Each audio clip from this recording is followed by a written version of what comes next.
पुढे वयात वाल्मिक कराडनं सुदर्शन घुलेला गिफ्ट दिलेली स्कॉर्पिओच आता त्याचा कर्दनकाळ ठरण्याची शक्यता निर्माण झालेली आहे। कारण त्या स्कॉर्पिओमधूनच पोलिसांना अनेक पुरावे मिळालेत, तर दुसरीकडे पोलिसांच्या हलगर्जीपणामुळे संतोष देशमुख यांना जीव गमवावा लागला का, असा प्रश्न आता निर्माण झालाय। कारण फिर्यादी शिवराज देशमुख यांच्या जबाबातून धक्कादायक माहिती समोर आली आहे। त्या माहितीमुळे केज पोलिसांच्या कार्यक्षमतेवरच प्रश्नचिन्ह निर्माण झालंय।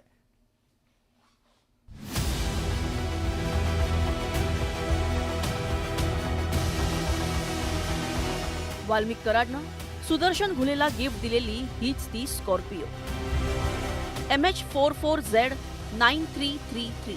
ही स्कॉर्पिओ आता कराड गँगला संतोष देशमुख हत्या प्रकरणात अनेक पुराव्यांमुळे महागात पडणार आहे। कारण याच कारमधून तपास यंत्रणांना अनेक पुरावे मिळालेत। वाल्मिक कराडने ही कार गिफ्ट का दिली ते आता पाहूयात। केजमधील सुग्रीव कराड टोळीला विरोध केल्यामुळे वाल्मिक कराडनं कार भेट दिली होती।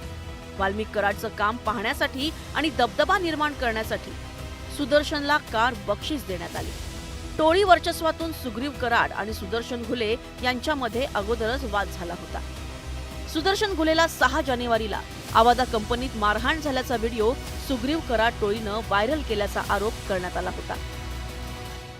पोलीस तपास करतील, जे काय नावं येत आहेत का यांनीच काही डाव रचला, आता मागं राहून त्या धन्य मुंडे यांनीच काही डाव रचून काय त्याला पुढं घातलं आहे का, ड्रायव्हर करायचं आहे का, हे प्रकरण दुसरीकडे न्यायचं आहे, काय करायचं आहे, असा काही प्रकार त्यांचा शकतो। परंतु जे आता नवीन खुलासे होतील त्या चार्जशीटच्या माध्यमातून पुरवणी अहवालात त्या तपासात खरं काय ते पुन्हा येईल आणि 6 रुपयेसुद्धा जास्तीचे पुरवणी आणि त्या तपास जो आता केला जाईल पुरवणी तपास ते अहवालात येतील असं वाटतं। काळी कार वाल्मिक कराडसाठी कर्दनकाळ ठरतीये, तर दुसरीकडे सरपंच संतोष देशमुख यांना केज पोलिसांच्या अक्षम्य हलगर्जीपणामुळे आणि निष्काळजीपणामुळे जीव गमवावा लागल्याचं आता स्पष्ट होऊ लागलंय।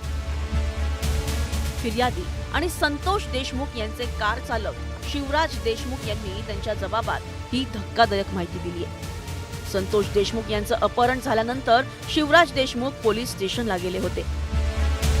घटनेचं गांभीर्य पाहून शिवराज देशमुख यांनी तातडीनं फिर्याद घेण्याची विनंती केली, मात्र शिवराज देशमुख यांना तब्बल 3.5 तास बसवून ठेवण्यात आलं। पोलीस अधिकारी राजेश पाटील, प्रशांत महाजन आणि बनसोडेंना शिवराज देशमुख यांनी अपहरणाचा वृत्तांत सांगितला, मात्र पाटील, महाजन, बनसोडेनं फिर्याद लिहायला बराच वेळ घेतला। तब्बल 3.5 तास पोलिसांनी वाया घालवले। पोलिसांनी तातडीनं तपास सुरू केला असता तर संतोष देशमुखांना मारेकऱ्यांच्या ताब्यातून सोडवता आलं असतं। संतोष देशमुख यांचा जीव वाचला असता। पोलिसांनी 3.5 तास गुन्हा दाखल करून घेतला नाही, तर त्याच वेळी पोलिसांनी जर तत्परता दाखवली असती, गुन्हा दाखल करून घेतला असता, तर संतोष देशमुख यांचा जीव वाचला असता। मात्र एकूणच जे हलगर्जीपणा करणारे जे पोलीस अधिकारी आहेत त्यांच्यावरती कारवाई करावी अशी देखील मागणी केली जाते, तर त्यांना 6 आरोपी करा अशी देखील मागणी होते। त्याचबरोबर सुदर्शन घुले याला वाल्मिक कराड यांनी गाडी गिफ्ट दिली होती का अशी देखील चर्चा केली जाते। पोलिसांनी जर त्याच वेळी कर्तव्य बजावलं असतं तर संतोष देशमुख यांचा जीवही वाचू शकला असता, मात्र पोलिसांचा हलगर्जीपणा संतोष देशमुखांच्या मुळावर उठला। तर दहशतीसाठी दिलेली काळी कारच आता वाल्मिक कराड आणि त्याच्या गँगसाठी कर्दनकाळ ठरतेय। नियतीनं कारच्या माध्यमातून न्याय केला असं म्हटल्यास अतिशयोक्ती होणार नाही। सुरेश जाधव, न्यूज 18 लोकमत, बीड। एकीकडे देशमुख हत्याकांड प्रकरणात धक्कादायक व्हिडिओची माहिती समोर आलेली असताना दुसरीकडे या प्रकरणाच्या सुनावणी दरम्यान काही महत्त्वाच्या बाबी समोर आल्या। सुदर्शन घुलेनं त्याच्या गुन्ह्याची कबुली दिली आहे। सोबतच्या आवादाच्या ऑफिस बॉयचा जबाबही या प्रकरणाच्या तपासात मोठी लीड मिळवून देणारा ठरलाय। पाहूयात। देशमुख हत्येप्रकरणी आरोपींची कबुली। स्कॉर्पिओमुळे आरोपींभोवतीचा फास आवळणार। आवादाच्या ऑफिस बॉयचा जबाब ठरणार महत्वाचा। MH44Z9333। याच काळ्या रंगाच्या स्कॉर्पिओमध्ये मस्साजोगचे सरपंच संतोष देशमुख हत्या प्रकरणातले सर्वात महत्त्वाचे पुरावे आढळून आलेले.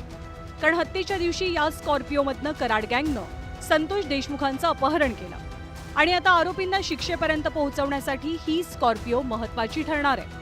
या वाहनाच्या डाव्या बाजूच्या दरवाजावरच्या काचेवर 2 ठसे सापडले आणि हे ठसे आरोपी सुधीर सांगळेचे असल्याचं फॉरेन्सिक तपासात स्पष्ट झालंय. पोलिसांनी ज्यावेळेस ही गाडी ताब्यात घेतली त्यावेळेस या गाडीमध्ये 2 मोबाईल्स आढळून आलेले होते आणि ते मोबाईल हे आरोपींचे होते.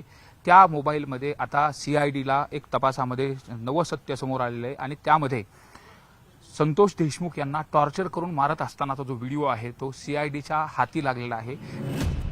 एकीकडे स्कॉर्पिओतले महत्त्वाचे पुरावे हाती लागलेत तर दुसरीकडे आरोपी सुदर्शन घुलेनं आपल्या गुन्ह्याची कबुलीही दिली आहे. पोलीस कोठडीत नोंदवलेल्या जबाबात सुदर्शन घुलेनं संतोष देशमुखांचं अपहरण करून त्यांचा खून केल्याचं कबूल केलंय. आणि या प्रकरणातील केवळ घुलेच नाही तर आरोपी जयराम चाटे आणि महेश केदार यांनी सुद्धा आपला गुन्हा कबूल केलाय. इतकंच काय तर सुदर्शन घुलेच या गँगचा मोहरके असल्याचंही स्पष्ट झालंय. हाच युक्तिवाद विशेष सरकारी वकील उज्ज्वल निकमांनी कोर्टातही केला. तिघांनी सांगितलं की आम्ही मारलंय आणि आम्ही कट रचून वाल्मिक कराड यांच्या सांगण्यावरूनच मारलंय.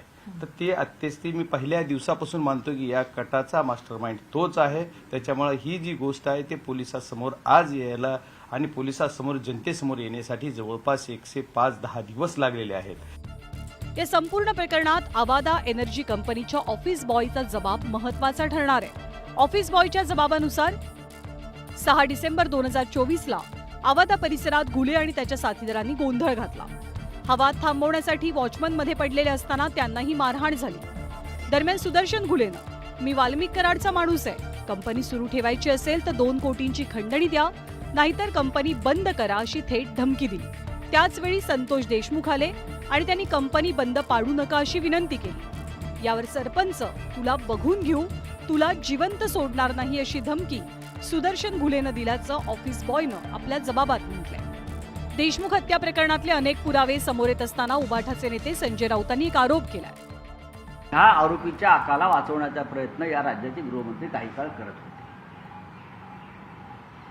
जसं आज ते सातारच्या एका आकाला वाचवतायत किंवा अन्य काही लोकांना वाचवतायत.